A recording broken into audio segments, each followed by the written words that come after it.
Eric Hicks, 33 years. Game Over will actually be celebrating 34 years this coming year. And you're 36 years old. 37. Correct. Yeah, Yes.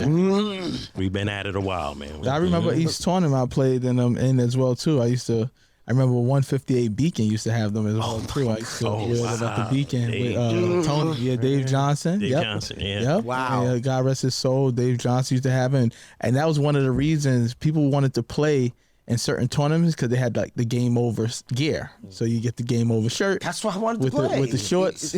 and the Beacon always felt a little bit special, even though it was a Beacon tournament, but it felt special because it had Game Over gear as well. I appreciate that, man. Yeah, I remember you were one of 100%. my first employees way back in the day, man. Game Over boy. Yep. And That don't count because he been working since he been 1 year old. Nah, he was a good kid and he used to carry the boxes of trophies when we were doing the Nick camps. Yeah. And then when I created that competition, Shaking, which Wait. He was carrying the boxes. Slim, we're not working. We're not doing nothing next event. This is ridiculous. Yeah, this is absurd. I was a young buck. But yeah, original. I used to get paid in pizza. And then we had a competition where we used to put kids out in the middle of the court, give them 30 seconds, 60 seconds, kick the hottest track, and they had to dribble and move to the beat. And we had one-on-one shaking. It was called shaking, where ballin' meets breaking. And that's when I had handle though, man. I had handle, but then I just my no demonstration. game, I used to demonstrate. Used to demonstrate. I remember taking you to Riverbank State Park and PAL centers and things like that. That's crazy, man. We go way back, man. Yeah. Back. Yeah, listen, you founded Game Over. Mm-hmm. You founded that. Watch Thomas open up right now. Pause. That's Stydome. Can we get? Can we get an elaboration for the world of what's going on with that Stydome? We all know, but the significance of that and the significance of things like this right here. It all started, and I was a basketball junkie. I played in college, the whole thing. It comes a time to get a job. What do you do when the game was over? But even at that point, man, when I had a job, I very rarely had a job, but when I had to do things, there was always that competition mentally and physically. If I had a game, or I had to be somewhere to do work, it was a fight. It was a struggle because I had been so used to playing all my life that I felt that when I could find something that I was as passionate about as I was with basketball, I was going to be all right. And I also realized that back then, the only presence we had was on the court. We didn't make sneakers. We didn't make apparel. We didn't make basketballs. We don't make baskets. We don't own arenas. And it got to the point where I was like, who knows better than the people who played the game, the young kids that play the game? What's a nice pair of sneakers? What's a good basketball? And all of the other things that are around the sport. When we age out in the sport, there was nothing. I used to go to the front offices of all the different places, and I didn't see nobody that looked like us. Yeah. And I felt that the game was over. It was time to change that. And what do you do when the game's over? We should be able to stay in the game when the game is over, when you can no longer play on the court. Why can't we get employed and be in the upper echelons of some of these corporations that deal in sports? And we just didn't see it. Now you see a lot more of it. But when I was coming up, there was nobody doing it. 100%. I have a question. Something I've always wanted to ask you. Mm-hmm. When you started out and you were coming out, I felt like the company that you had, Game Over, was bigger than N1, but you got compared to N1 a lot. Like, so what was that like getting compared to N1 Street Ball? I feel like they took a lot of your stuff, your styles, and with the guy holding the ball, I mean the rim and all those other things, and then N1. Remember, this is bitter H2O from the Division One. That's a great question. That's a good point. Yeah, that's a great question. So let me tell you, in 1993, I was in Atlanta at a trade show. Yep. I'm going down the escalator, and Seth Berger's coming up the escalator. Mm-hmm. It was the first year for N1 and the first year for Game Over. And we saw each other, and at the same time, we go, oh, shit.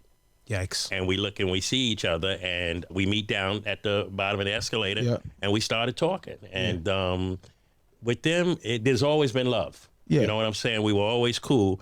Just they started out with like $1 million, and I started out with nothing. Yeah. But it was hilarious because those guys a lot of them that were on the I Am One mixtape tour, they were wearing my stuff in Gun Hill, Forest Houses, Dykeman. They were wearing my stuff, and it is what it is. You got to go where the money's at. Yeah. But I got nothing against them. I started literally with nothing. Yeah. And on that street level, And my thing was to go to all the street ball tournament guys that were running the tournaments and say, what are you paying for your T-shirts? Yeah. I'll beat it. What are you paying for your shorts? I'll beat it. Because I knew having my logo here and on the back 100%. was the key. Yeah. So it was just street guerrilla marketing. Yeah. And it worked out. So it led to a lot. What gave you that idea though to go into like basketball tournaments? Because you were in some of the first, like you were with Dykeman. Oh, yeah. You had Dykeman and now Dykeman, you know, they were Nike. A lot of these guys, you know, Fourth, you know, you we went were fourth. stuff. Yeah, so Fourth. We were everywhere. So what started you with going to the street ball tournaments? Well, I was a street ball fanatic, man. The things that they were doing at that time in street ball were the things that I used to get thrown out of practice for in college. Like I come down and see Future dancing and Shout out to dribbling with the Future. ball, and Lord. my man Kareem Reed and stuff like that. Mr. Headache. Malloy Neesmith, Kareem, and those guys, man. absolutely. And I would be mesmerized, and I used to laugh because we teach those things now. I used to get thrown out of practice. Yeah. If I came down the court, put the ball between my legs, Hicks, get out of here. Wasted dribbles, and it's amazing how basketball has evolved. Because when I look at Rod Strickland, who was from the area, and then Kyrie Irving, we all played like that. Yeah. We all, but when we go up to college, they dumbed it down. took it all away from us, man. Yeah. And then these guys took it to another level. I mean, Rod and Kyrie is just a whole nother level. Yeah. Yeah, I think with that too, you know, wasted dribbles is only if you're not gonna get north and south. Yeah. If you do waste your dribbles and everything is east and west. But they call it creating space now. Correct. Yeah, they created space with me. They threw me out of practice. They would throw you out. Listen, if a center shot a 3-pointer 25 years the ago, game has evolved. would he even be on the team anymore? The game has evolved, absolutely. Yeah. But all of those things now, man, and I would be like mesmerized. Like a guy like the Bone Collector. When I saw Shout the out to Bone Bone. Collector, man, he blew my mind. Yeah. Blew my mind. And first of all, the park was packed. And I was only one there with cameras and stuff. Yeah. And I'm like, everybody's whispering, he's here. And when he got on the court and did his thing, I was like, what the hell is this, man? Yeah. Uncle after was That hesitation, cross Oh, back. my God, man. Yeah, that's my guy. Shout out to Bone Collector. Yeah, man. Yeah. I want to know one of your biggest obstacles to overcome and what keeps you motivated to still keep going now in this stage. You know, I think the one thing you learned and we've learned together, because I've watched your growth and I'm always like amazed at what you do, and we talk every time we see each other, because I'm like, that's the dude. Well, you do all my boxes. trophies, right? Yeah. And anytime you ask, I'm like, that's the dude who used to carry my boxes, Yeah. man. I only used to give him pizza. So now I got to at least give him trophies for his tournament. Yeah. But it's tough, man. Like basketball, and this is what I try to tell kids and parents, it's the training ground for life, right? Basketball, especially here in New York City, because it's a tough thing, but business and saying I'm never getting a job is even tougher. But that basketball trains you for the things. It's the little victories and the steps that keep you going, the little successes. And then, like, when you want to quit, something will happen and you'll be like, damn, man, I can't quit. And then things start to come together. And, you know, next thing you know, you got a brand. And when you guys tell me stories about the shorts and the things like that, it makes me feel good, because sometimes you think you're doing it in a vacuum and nobody notices. Oh, man. But it's been a crazy journey, I would say arguably you had some, like, top 5 without a shadow of a doubt gear, like top 5 gear in New York City. Like I think easy. Right? Maybe top 3, like, you know, and I'm not even thinking of anything that's like more quality than your stuff. And I appreciate and that, I'm just, I would have to like figure it out, but I'm gonna say that because, you know, people in the comments are gonna say a lot of different things, so I would love to hear what they gotta say was better than your stuff, or even like we're on the same level. But that was, again, as a kid growing up, Game Over was like top-notch stuff. Yeah, you know I what I mean? appreciate Especially here in New York. You know what held you back, though, or what held me back, was when you go to a store, and I'm going to shout them out, Modell's, and you give your passionate pitch, and you have your bag of samples, this, that, and the other, and the lady behind the thing goes, I don't get it. And you're done. Well, of course she's not going to get it. Of course, you're not from the culture. You know, so, and I'm done. And that's happened over and over again. But the training ground is, I got cut from my high school team, man. Yeah. And I'm the first 4-year graduate to play Division I basketball. It's fine. So that's what builds you for this. And when I used to go into, well, by the way, now, Modell's is out of business, and I still am. Yeah. Gotta go to Modell's. We got a reverse. We have a reverse situation. I only played 1 year of high school basketball. I only played my senior year. Okay. Like, so, and kind of steps. So you was going to Mo's. And my high school coach is a good friend of mine. As a matter of fact, he had a dinner up in Westchester County a couple of weeks ago, and he invited me at the last minute, and he brings me up, because could you stand up? And he tells the story of how he cut me. And another kid that he sat there and said, I cut him, and he went to play at Division I Ivy League school, and he went to play at St. Bonaventure University. What's up with his decision making? Especially when it came to me. Shout out to your coach, but that's Jack Hammond is a good dude. Yeah. Getting cut was the best thing ever happened to me. What do you mean? It lit a like, fire in my ass that burns to this day. Anytime that I think I should be doing something or my stuff should be somewhere or at a certain level, it's like, oh, you cut me? What, game over's not good enough? I got you. And that's how we get to trophies with video screens and things like that. Because I kind of go through that too. Like, and it makes me kind of go like, today we got some bad news about a situation and everything like that. But it made me work even harder. And then we got to resolve and everything just like that because it makes you go. So think about this, especially when you're training kids, right? You got to break a press. Yep. Now, once you break a press, they adjust the press. They change it. Well, then you have to change and you have to adjust. That's life. Life is a series of adjustments. There's always going to be something that's going to happen. Yeah. Somebody going to watch film on you in the game and they're going to take away your best move or whatever. You got to come up with something else. Yeah. And I deal with that every day in business. People say, what do you do for a living? I solve problems. Because every day there's a problem. There's something. Yeah. But also every day could be Christmas. That one phone call. Like, you call me, Eric, come on and be on the show, be on my podcast, whatever. Yeah. That's the good stuff, man. 100%. That's the good and stuff. I always appreciate it. No doubt. I always say the right yes can change everything. So we just don't know where it's going to come from. But as long as we're in a position to get a yes, then we're in good position. You got to stay in the game. 100%. So, yeah, you're somebody who, like, again, I look up to in that realm. I'm like a part-time entrepreneur. Like, you know what I mean? Because I still keep, I'm in education and things like that. It's for me, it's a little bit too scary to kind of go full throttle. But I know I have the product to go full throttle. But it's that back, and I have a little son now and everything like that. So it's hard. A lot. When I look at Ballin for Peace and I see the people that show up, was at John Jay College, and it's packed over there, and I'm like, it's a long way from the first time I helped you out in. What was that, Roy Wilkins? Yeah. Queensweek. That's right. So, man, you've done a lot. But I'm going to tell you, one time you came into the Stardome and you asked me something, and then you pulled me to a side and you said something about how, you were thanking me for setting the example and this, that, and the other. Yeah. And that's what keeps you going. Like, I get stuff on Facebook all the time from kids I don't even remember. Yeah. Yo, I remember. See, it's important for kids to see black people doing things. On the Stardome, it's important to see that you can play in the gym and it's owned by a black man. Yeah. Or at least by a black. You got to. It's important. You can get a trophy, and we the first company to put a black man on a trophy. Why wasn't there a black man on a basketball trophy? Yeah. So when our kids see something, they can look up to a symbol of victory that looks like their uncle, that looks like them, or whatever. Yeah. Those things are important. But if we don't stick our flag in the sand and do it, it doesn't happen. So it's not always about getting rich. It's about, like I tell people all the time, I always wanted to be the next Nike, but I don't mind you being the next Nike because you watch, or your son being the next Nike, or whatever it is, because it's got to start somewhere. Yeah. And I told my family, I'm gonna make the sacrifice, and somebody else, because us as organizations, grassroots organizations, always begging for money is ridiculous. It's ridiculous. So now, when we talk about this trophy, it's not just a trophy with a video screen. We are going to share, this is Wi-Fi connected. So there are going to be commercials and things like that. So mixed in with your highlights from your tournament, there may be a commercial from these. We're going to share that with the tournament directors.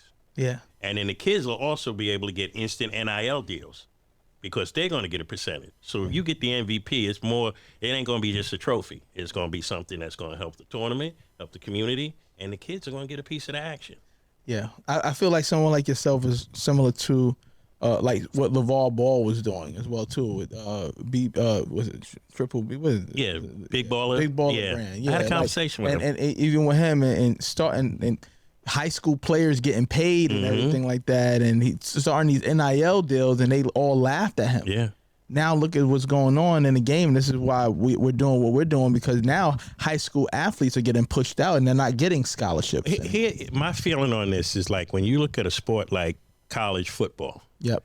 And I'm not going to call out the name of the coach, but he got 3 mansions. You know what I'm saying? And these mansions are ranches, right? The kid his parents can't even afford to come to the games. So it's just like crazy. Let's share the wealth. If it wasn't for the kids getting knocked in the head and putting their lives on the line. Wavy, here I go. Wavy, here I go. Here I go. Nah, I always speak NIL life. NIL. Like NIL. Let Sacramento State in scoring. Broke 3-point record that still lasts to this day.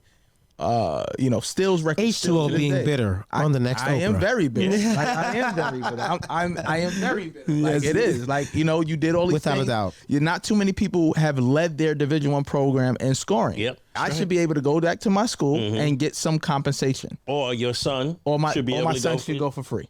And especially now that Shaquille O'Neal is the GM of basketball operations and Michael Bibby is the head coach there now. So like, Bibby. Shout out to Sacramento State. Absolutely. You owe me some money. And shout out to Mike Bibby and his dad, because his dad's a friend of mine. Yes, so shout out to them as well. But that's definitely a space that is why I'm doing this now, and trying to get these high school kids, financially set to go to school, and giving out scholarship and raising our own scholarship funds. Right now we have a scholarship out there. We're trying to raise $10,000. It's only $10,000, but it's very tough to raise $10,000 on your own. But with the NIL thing and the kids getting the money and the parents getting the money, at least as a business and as a community, you have a shot at getting it. When, you know what I'm saying? They may invest in your business. They may invest in your tournament or this and that. When they take these kids to college far away and they give them all of the royal treatment and they never come back, the college kids, they don't come. They got a new fan base. They got a new community. They got a new family out there that they call home. They may get the money, but they don't. That's why I respect a lot of the younger players that come back. Like we were talking earlier about Royal Ivy. Yeah. 10 years came back and ran his camp in what is that, Hollis? And Hollis, Queens, for free for the kids. Yeah. 10 years he did that, man. Right? Yeah, and brought NBA players back and Stephen A. Smith and all kinds of guest speakers. Royale's been getting talked about a lot. We need to get Royale on this show, man. What's so crazy? He busy You mentioned Ivy. He is so busy now. What is he doing? Was with the Houston Rockets, right? Houston Rockets. Yeah. He his barber. Well, he gets his haircut at. What is that? Right over there by Hollis. Is that a? I don't want to say that's not Springfield. That's Farmers Boulevard, where he gets it. They have a whole picture of him. Yeah. Over there in Queens. Right along the side of the Long Island Railroad, and he had great days over there in Texas and so on and so forth. And he makes sure he contributes to the culture and the community. But H2 always chastises me all the time. Queens has so many guys. Oh, a lot of guys in the pros, man. I mean, a lot of guys. People and get overlooked. 1,000,000%. Yeah, and it's very tough and difficult. Queens people are different. We're not boisterous. We don't brag a lot. Like, not too many Queens guys do that. We'll come in. I know even by myself. I used to come to games, drop 40, whatever, and leave. Yeah. You mean basketball guys, because Curtis Jackson does a lot. I mean, he's great. He deserves to brag, 50, but you know what I'm saying? But 50 will always he's a rapper too. So you got to do that. But for the most part, Queens guys are modest. They chill, and Queens got a different life. Yeah. I'm originally from the Bronx, Co-op City in the Bronx, and Queens was different. We'd call Queens coming to the country. Yeah. Everybody had a car. The kids had mini bikes and things like that, man. Before Co-op City, I was in the projects. Yeah. So my cousins, they had a pool in the backyard and stuff like that. It was crazy. Yeah. It was crazy. So y'all had a little different upbringing, so we didn't want to give you your props. Yeah, I mean, and it is. I also think that's just where exactly you're at. There are certain people that were subjected to a good life. I'm pretty sure a young kid in Queensbridge will probably tell you he didn't have pools in his backyard. Ravenswood, you know what I'm saying? That it just depends where you're at. Right, but most of the realms of Queens was a little bit more. We thought Queens had all the fly girls, had cars, this, that, and the other. But when I left the Bronx, I moved to Queens. I've been in Queens 30 years now. And everything in the Bronx is not Riverdale. You know what I'm saying? 242nd, that's a different life. But everything else in the Bronx is pretty Co-op City at the time when I was there, though, it was brand new. And it was, it was supposed to be modern and everything. So, and we played a lot of ball. Yeah. We got basketball. The one thing I was able to do, one of the proudest things, was I was able to go back to Co-op City and see all them beautiful courts there. Yeah. Well, they renovated them, and that was me. Yep. Yeah, me and River Bay Corporation, and a guy by the name of Noel Ellison. Yep. And every backboard in Co-op City where I started to play basketball has a Game Over logo on it. Fire. And it's a good feeling to do that. Being a lifelong entrepreneur, do you think that the next generation should think more like entrepreneurs or what? Wow, man. When I say it's the toughest thing that I've ever done, man, I know what it's like to have no electricity in the house. I know what it's like to have frozen pipes because you had no heat. I know what it's like to sleep on the floors. I know all of that, and nobody ever knew. Nobody ever knew. So you know, if you're willing to go through that, the whole thing was I wasn't married, I didn't have any kids. So I couldn't have put anybody through that. You know what I'm saying? So when you tell me you have a son, I get it. I got a son now. Yeah, man, I get it. Yeah. But that's the toughest thing when you decide to do that. I can't tell you whether Do you feel it's worth? Do you feel like it was worth me for you? Man, I could never have a boss. I can't. No way. Okay, No Dame Dash. way. I couldn't have a boss, man. E Dash right here. Trust me, I'm feeling like that right now too. Let me tell you what I tell kids all the time, right? Because I was a little different. I started business when I was a senior in college. I had 2 businesses. The school had 2 newspapers. I owned one of them. I used to have the list of names of all of the girls on campus, right?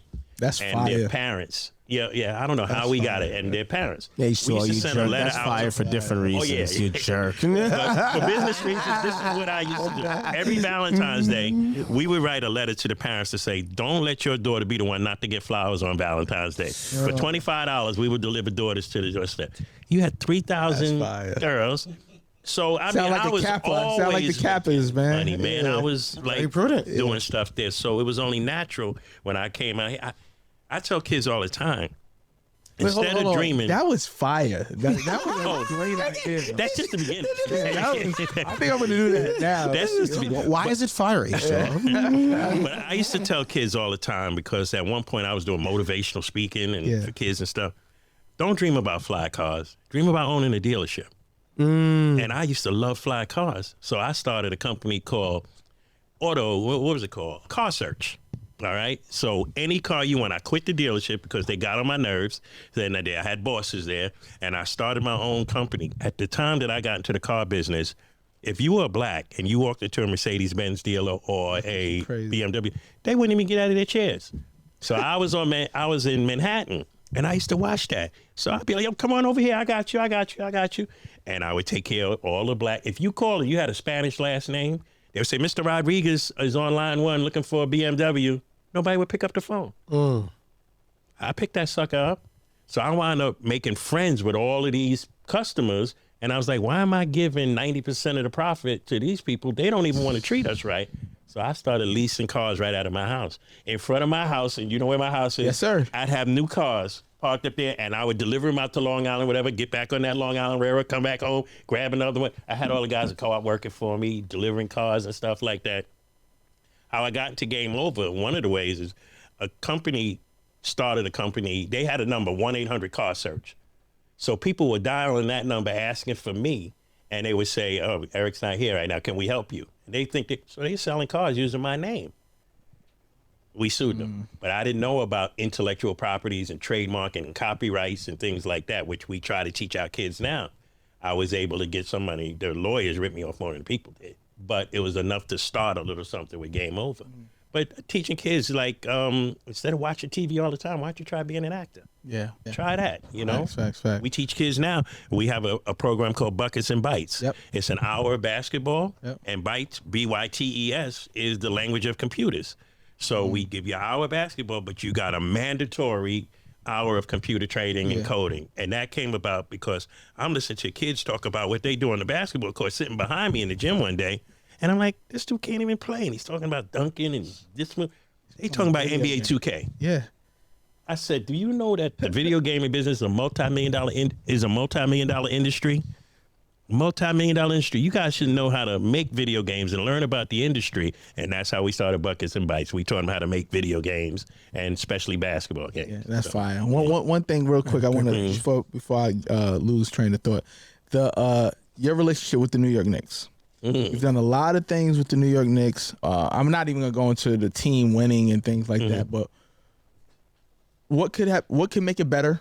What is some of the things that you feel like maybe it didn't work?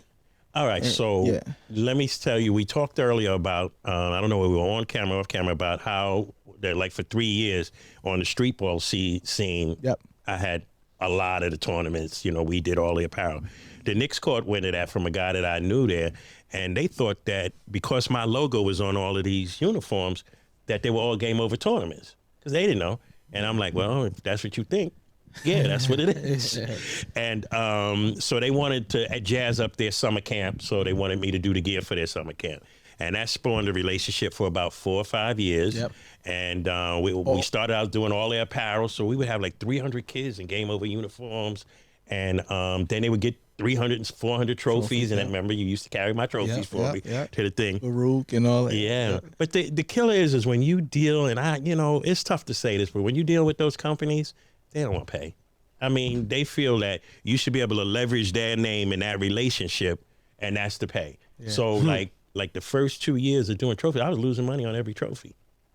Yeah, I was losing money on every trophy just because I felt, well, I'm going to be with the Knicks. And you go for that, man. I went for it. I think we all did. Yeah, man. But they were good to me. I wound up getting a TV show. We had 3 seasons or 2 seasons on the MSG network with Shaking, with ball and meets breaking and dribbling and dance competition. And they've looked out since. Some of the guys have moved on to other places and done some things. Let's leave that alone. Okay. Last man standing. Oh, wow. Well, that was a good thing with the Knicks in Madison Square Garden. Yep. Last man standing was a one-on-one basketball tournament that we put together. The Knicks, the Madison Square Garden, McDonald's, and I think it was Gatorade. Any similarities to OBL? Like that type of... So check this out. We took parking lots at McDonald's and converted them into basketball courts. Laid down the floor, put the baskets up and everything.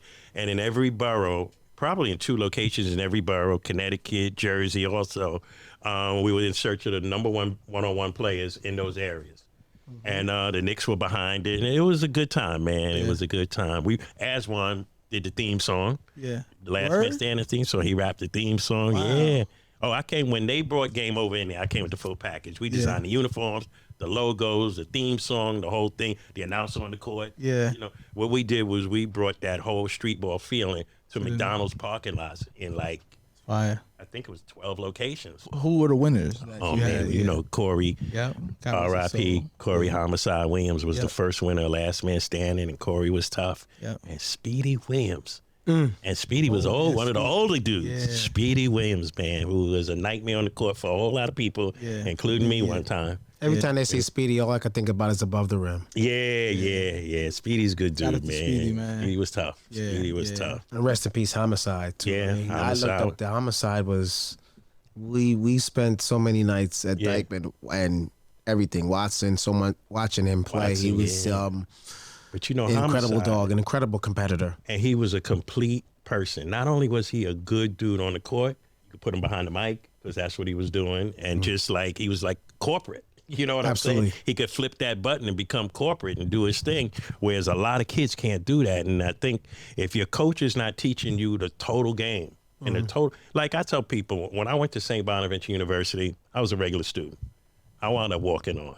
I wasn't going to make a difference in their overall score, win-loss record. Not a difference. Basketball, you mean, basketball, per se? Yes, because you made an impact on campus, per se. You know what I'm saying? Yeah. But they knew that I wasn't going to get in trouble. I wasn't causing any problems and this, that, and the other. And I wasn't going to do anything out in the open that would make them look bad. And see, you got to be that, because at the end of the day, I made that phone call. Ma, you ain't got to pay for school anymore. She goes, get out of here. I said, no, go buy that new car. Yeah. And y'all know how expensive college is. So, you know, you got to be they'll cut knuckleheads in a minute. Unless you 7'3", a knucklehead ain't got a chance now, because they bringing in kids from all over the world. You better be the top player in the nation. Yeah. So that they can look the other way. That's right. Another question. Do you think like youth basketball is like a trap for like families nowadays? Like, oh man.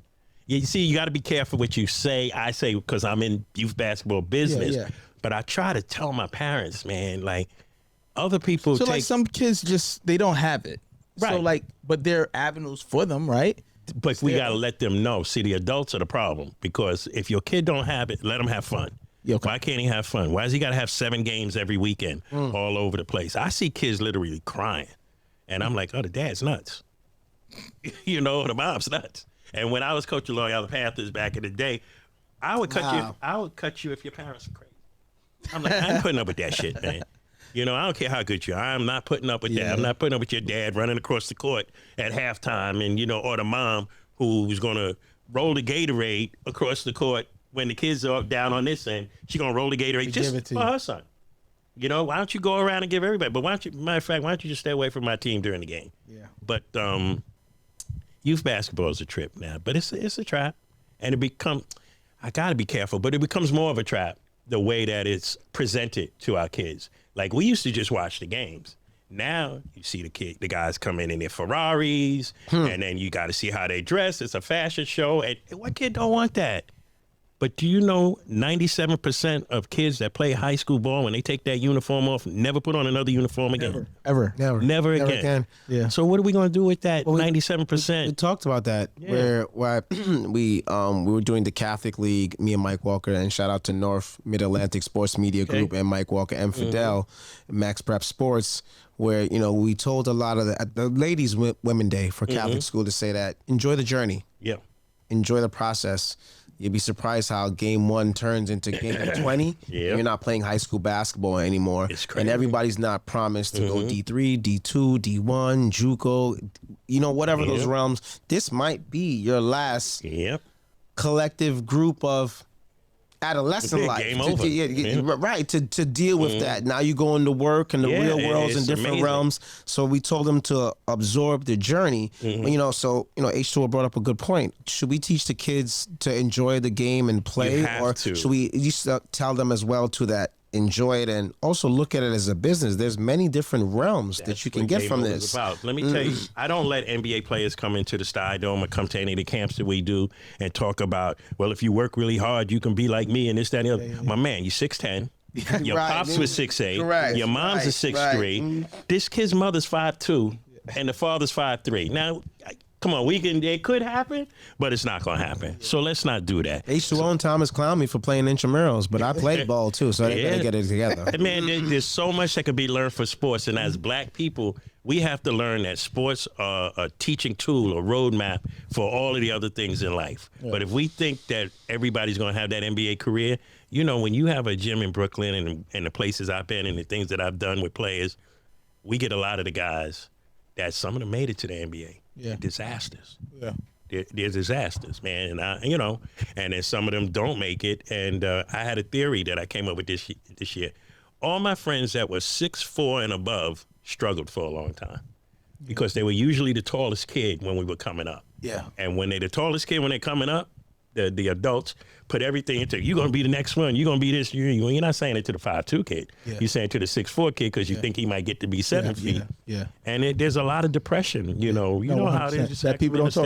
100%. When that last ball, you know, that last game is over, I had anxiety. I had to go back. I went back to school to finish my degree, and that was the first time that I was in school without playing on a basketball team. That's tough. So it was like crazy. Like, I didn't know, you know, shout out to the Big Sky. They gave me a 5th-year scholarship, and I went back and I finished up. But it was very depressing. You have to learn, and we have to teach the kids to enjoy that moment. I can remember stepping out in the Riley Center, St. Bonaventure University, 5,000 people, you know, on the layup line, and then during the game having everybody, we want Hicks, we want Hicks. And then you gotta enjoy that. And then nothing. Yeah, and then it then goes. You go to regular. What's regular life after that? You're flying. If you're playing deep, you're flying all over the place, and then nothing. And no one talks about that. Yep. The guy who doesn't make it to the NBA or doesn't play overseas but played ball the entire life. Yeah.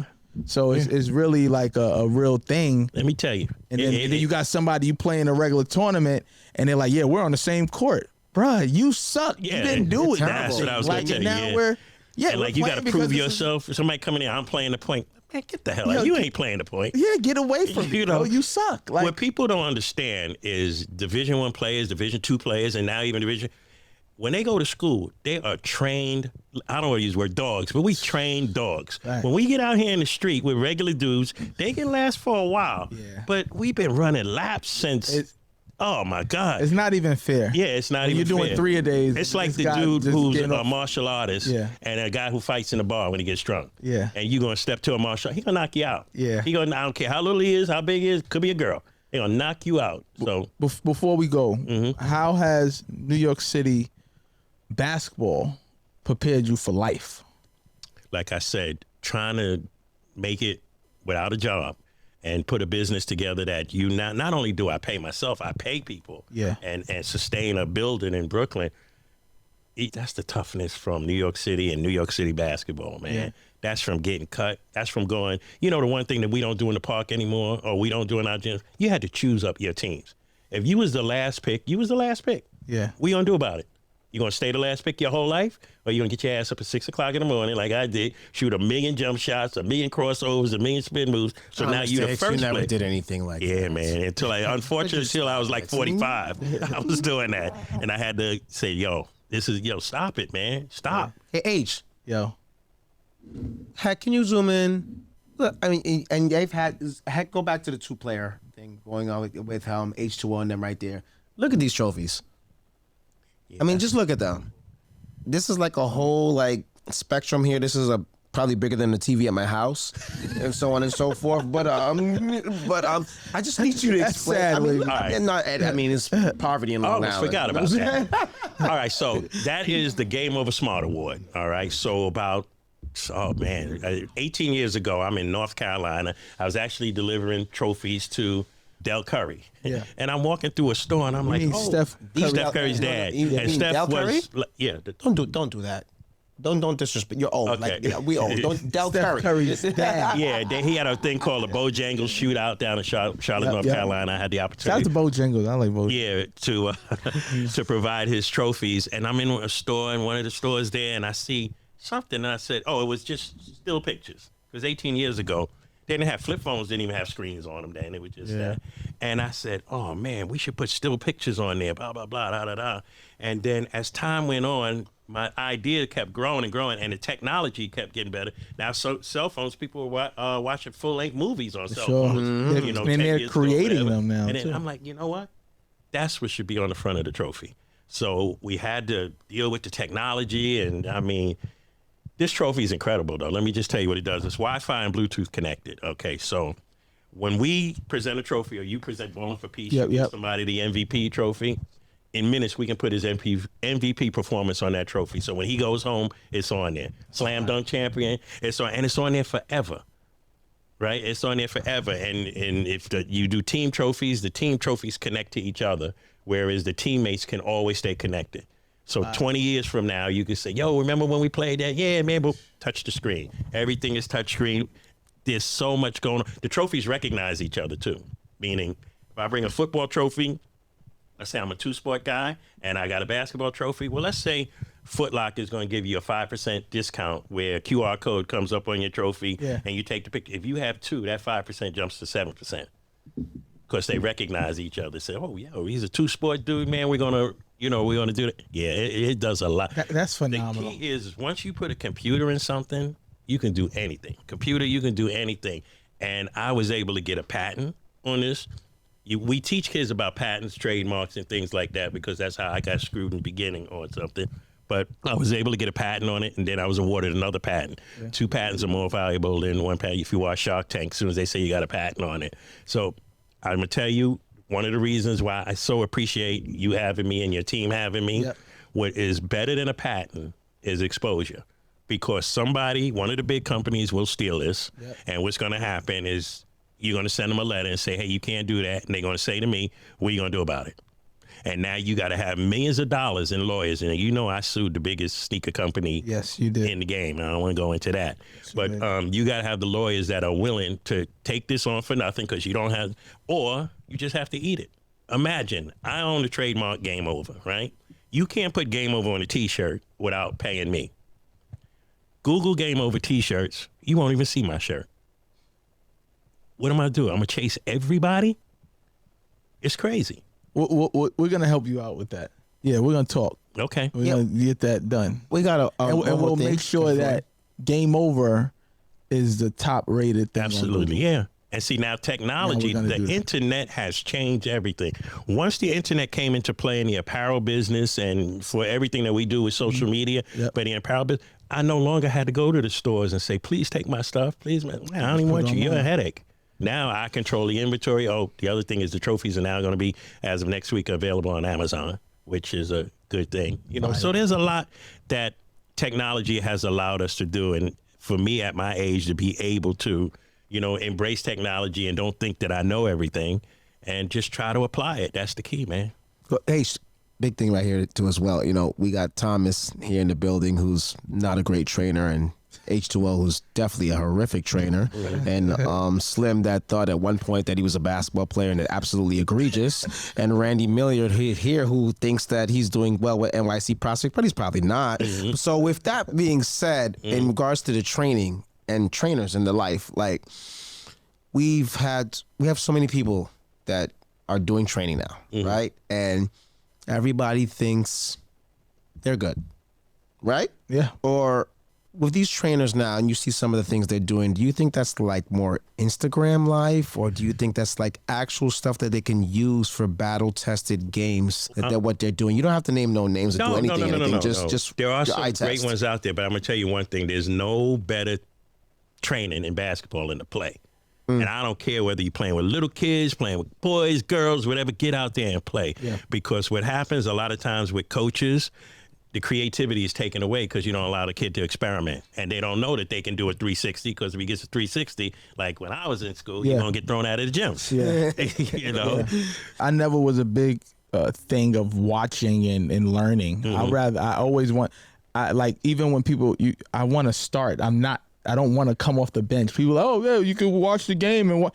I don't feel the game, right? I like to play and learn. Like I wasn't a bench player. I never wanted to come off. That's how the you're bench. built. And I felt disrespected if I came off the bench. Okay, so I think you should also elaborate with that. You have to let the youth know that you have to earn. You got to earn that. Yeah. Start. Yeah, you know have to earn. Like, so Sacramento State, me and Deshaun Freeman. Shout out to Deshaun Freeman. He was a returner, All-American for Sacramento State. We're both 5'11", 6-foot guards, and I signed to go to Sacramento State there. And I knew he was coming back. Me and Deshaun Freeman both started in the backcourt. We got 6'4", 6'5" guys, 2 guards on the bench. Not gonna name names. They know who they are. Me and Deshaun Freeman every single day to the coach Jerome Jenkins put us both out there, pit bulls, my junior year, and I played the most minutes. That So year. let me ask you this: in Ballin for Peace and building your brand, was there times you wanted to quit? Never. Okay. I would say I never wanted to quit. I just wanted to do better. Was there times it was tough? 100%. Like Same thing with your basketball career. It parallels, man. Yeah. Some of the people that go through certain things in basketball, they quit. They can't take it anymore. And that's the difference between you see 1 year and then you say never see year 2. Yep. If it was easy, everybody would do it. Yep. You see people do these things and then they come and you see the celebrity game. And everybody's doing a celebrity game. And you know, don't see year 2. We up to year 10 and we might be doing that same John's this year too. So when you ask the question about trainers and things like that, I mean, there are drills that help, and anytime you can have a ball in your hand and you're doing something with the ball, this, that, and the other, it makes you better. I don't care if you're trying to do tricks, you're spinning it on your phone. You should be, anytime you see somebody do something with a basketball, and I mean in the pros or whatever, you should feel I can do that too. You should feel that I can do that too. But the only thing that I say about training, if you're not training the mind of these kids, it's a waste, because the people are playing on such a high level. They call it basketball IQ, and that word gets thrown around. Savvy. Yeah, but that's real, man. That's real, and that comes from experience. These kids are playing at an age a lot younger than we were playing, at least that I was. But to be able, when you get to a certain point, like when I got to that point, I was 25 years old. It was too late. But you get to a point where there's not a press that they can put on us that I haven't seen before that I can't break. Yeah. And that's that kind of confidence. But now these kids are getting that at 12, 13 years old. 25 is too Younger. late. They're getting it younger. Absolutely. It's We got scary. some kids that fact. they so slick and so savvy because they got the mind for the game too. Yeah. And I'm happy where the game is on a pro level. Like I love the talent. You know, people, the NBA ain't like it used to be and not tough, this, that. I don't want to see guys fighting all the time. I love that skill level. I love these high flyers. I love these dudes shoot the lights out, man. You know, like See their skill and their talent. Oh, it's crazy. Well, that's another thing, and that H is going to go flow after that. You know, basketball 20, 30 years ago was a kickbox. Let me tell you something. With my Knicks, if we wasn't winning by the third quarter, we was going to beat you up for the fourth quarter and get all the personal fouls. Now you get to actually see their skill set. So, but H got, flip it up and then top 5. Before we get out of here, we got 2 things. Wavy has a question for you. What does, you know what I mean? He goes into that as well too all the time. Where he, hey, let's we want to go piece or we want to go top 5? Yes, sir. Well, I'll let you get the top 5, but you've been through so much, trials and tribulations, everything in life, business, up and down, learning back and forth. At your young juncture now, because you're about 25 years old, what at 26, you know, you can buy liquor and everything, and we'll make sure in the Bronx here they'll serve you whatever you want. Yeah. But what is peace for you, and or where are you at when you're at peace through everything that you've dealt with through life? Yeah. Okay. So I'm at peace now. I mean, the rat race and the struggles and all of that other stuff. You know what you find out in life is you find out what's really important. All right. So a month ago, my mother turned 94 years old, still alive. How real and the is whole that? thing. And I take care of her. Wow. So yeah. So she lives in Virginia Beach, and I go down there on a regular basis. I'm one of them people like, oh, I want to buy my mother a house. I was able to buy my mother a house, man. You know, and because we had her at a assisted living kind of situation, and I'm like, these people, they just waiting to die. Well, come on, we getting out of here. We're going to get this house. So she got 3 people that come around to take care of her. 100%. And when I see her happy, that's at peace, because I'm at peace because I know the sacrifices she made for me, you know, as far as basketball and taking me to practice. My mother never saw me play until I was on national TV one time. Wow. That was the first time she ever saw me. She was always working. So that kind of, and I'm at a point where, like, I don't need 9 Ferraris. I got the cost thing out of my system when I owned the car. I don't need a 16-bedroom mansion. I just like to be left alone. I'm so happy with my choices that I've made. And it's been rough, but I wouldn't have done it any other way, man. It wouldn't be any other way. Last but not least, we're going to shout out crossover culture. Okay. We're going to ask you your top 5 crossovers of all time. I'm not going to do them in order. No order. All right. It could be a player who did. All right, so everybody, Allen Iverson, when he started getting away with hanging the ball and crossing it over, that was crazy. Yeah. All right.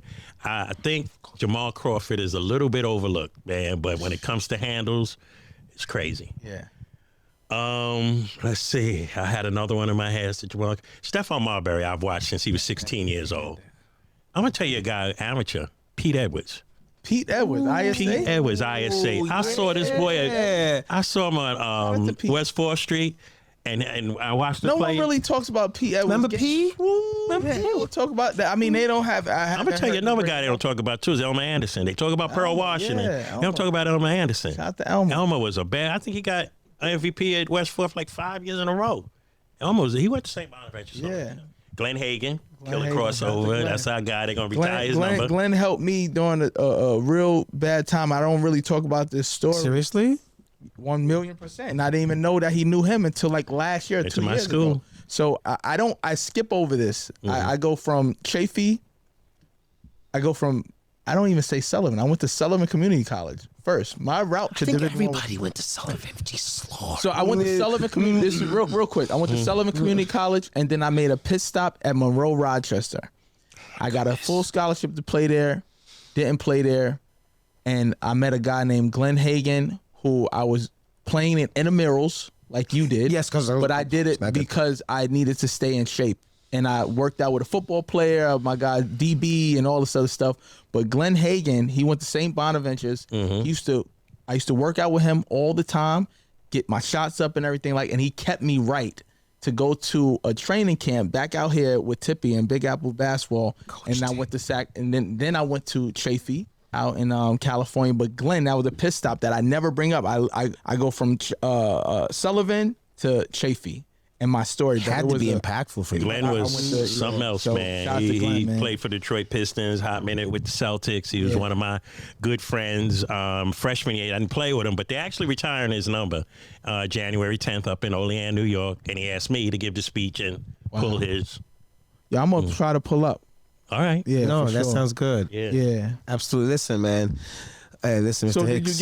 I need one more. I need one more crossover. One more player? I'm going to have to take Bone Collector. That was my man. Collector. Yeah. That's my man. Yeah. Thank you. Thank you, bro. And a lot of people don't even know, and then we'll wrap it up, too. I mean, Pearl Washington was a bad boy from Brooklyn, Brownsville. Yeah. Bad boy. So, Mr. Hicks, it was amazing. Oh, my pleasure, man. My pleasure to be here. I love what he's doing. I love what you guys are doing here. Yeah. All good. Thank you, brother. All right. Appreciate it. Absolutely.